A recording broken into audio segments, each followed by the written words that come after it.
Hey everybody, it was Arkel here. So, I'm going to talk today about how Ireland's own president is, really selling them out.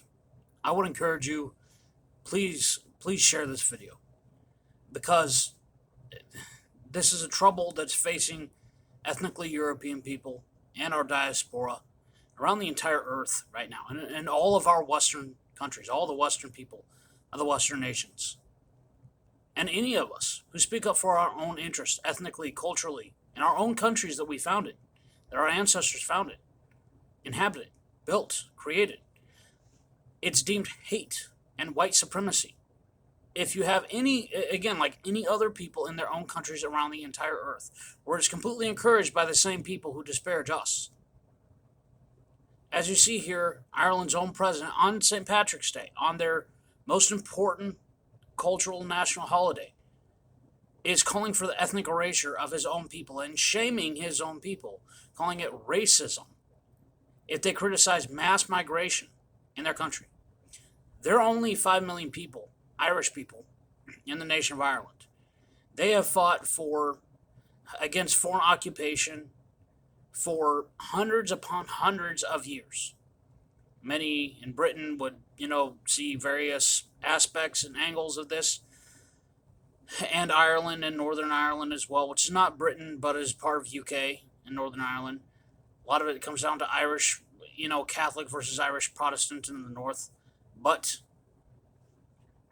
he uses Patrick himself and flat out lies about who Patrick was and his story and compares them to the mass foreign migrants being flooded into Ireland right now. These guys will throw away their passports, throw away their identity. They're coming from various regions of the earth, whether it's from Africa, the Middle East, Pakistan largely. I know in England, I'm not sure about in Ireland. But a lot of ethnic Irish people have been attacked on the streets, followed by gangs. Dublin, they say the streets are very different there these days. 94% of the ethnic Irish people, disapprove of how the government is handling the whole mass migration thing. And again, here's the thing. It's if you have any interest, and especially if you say it's not just about budgeting, if it's not about the healthcare budget in Ireland is completely depleted. The resources are depleted. And meanwhile, these migrants are being put up in fancy hotels. And then they're complaining that the meals are not properly halal enough for them, that it doesn't cater enough to their culture, that, you're not taking care of us and giving us your country the right way. And what he's not talking about here is the fact that, Patrick was a Briton. He was a Celt himself. And he was taken captive by the Irish Gaels, taken to Ireland as a slave. He either escaped or was set free, I don't remember which. Went back to Britain. Again, he was a Celt, closely related to the Irish themselves. He continued his studies, became a Christian.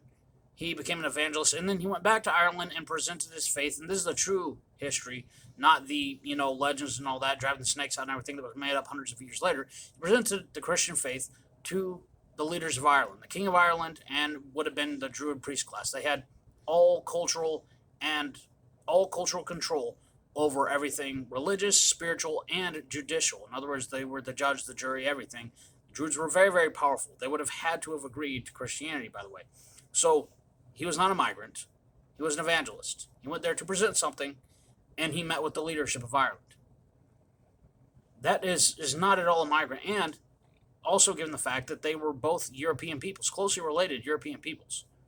There's a reason why someone from Kenya might fit in better in Tanzania and adjust better with a more similar language, ethnicity, culture, everything, more similar landscape, very close by, than they would in England or Ireland. But again, they don't want to consider any ethnic or cultural consideration, at least not for the ethnically European people.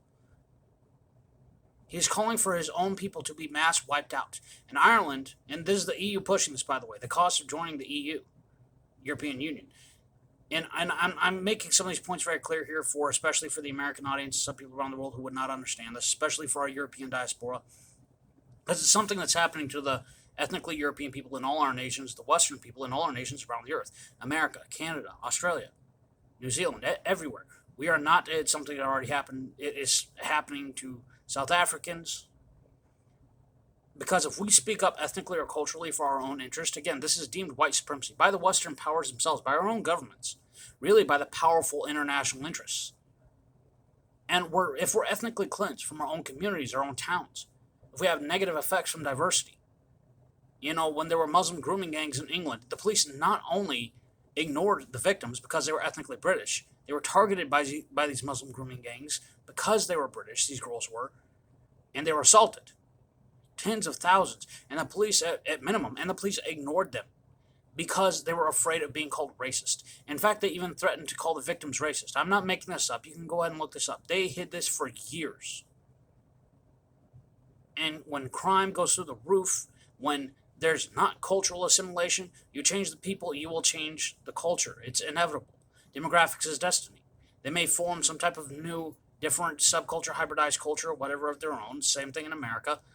But there's a reason why an Irishman and an Englishman, despite all of our, ancestral differences and squabblings and all that, why we would perhaps cohabitate and be more compatible than other groups in the past. Or I should say in the present time. And here is the problem, a core fundamental problem with this. The EU is pushing hate speech laws. This already exists in many other places.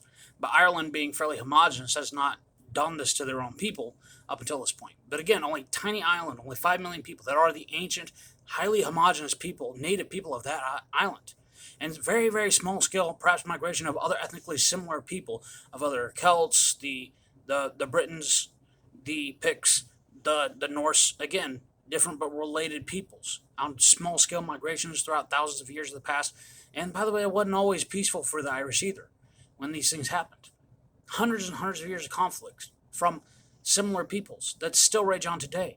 But they want to take and import 1.5 billion people, or getting to be 1.5 billion in Africa, the biggest continent on Earth with the most vast natural resources of any other place on Earth. And they want to take them from this wealthy land, plus the people in the countries are not wealthy because they're mismanaged, and they want to import them on the tiny island of 5 million people. Why? Because they're ethnically European. They're struggling to pay their own taxes and take care of themselves, and they call it cultural enrichment when the people are ethnically cleansed from their own nation. He's using their own holiday, the most important holiday, falsely framing history, ignoring the most important facts, and then pushing hate speech laws against the people who tried to ethnically and culturally speak up for their own interests against mass migration and ethnic displacement. This has happened in Paris, it's happened in major British cities, it's happened in Sweden. People have been getting attacked on the streets. It happened in American major cities against white people, and white people and then it was blamed on white people and called white flight. Can we not talk about these things? Can we not deal with these things? What is the only common theme here? It's the fact that we're ethnically European, or what in America what we call white, because we're sort of a pan-European people. But again, this is the only commonality amongst these international powers, that only white people, only ethnically European people have to be mass displaced in their own countries and don't have a right to speak up for their own collective interests ethnically and culturally. When nobody says the Chinese and the Han should be mass displaced in their own country. Nobody says the South Koreans should be mass displaced in their own country, the Japanese, or any other advanced, wealthy nation and people are expected to have to do this. Because it's wrong.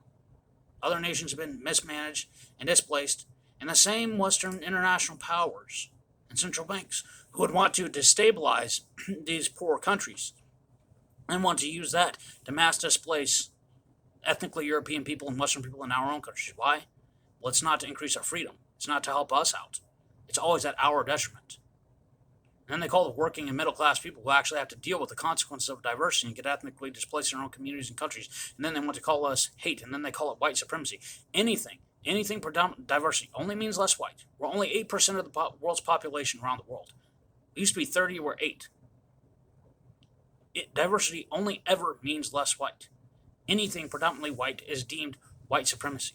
Anything. We speak up for our own interest, even if it's not ethnically specifically for us, is deemed racist and then therefore suppressed by our own governments. This has to change. There has to be a paradigm shift amongst our people and our own nations around the world. We have to be able to speak up for ourselves, because even their own most sacred holiday, their own EU puppet leader, is calling for the mass ethnic displacement and calling his own people racist if they speak up for themselves. This cannot stand. It has to change. Make it change by being vocal, and force this paradigm shift. So we have the same ethnic human rights as every other group around the earth. This is Ozark Hillman. I'll have a good one.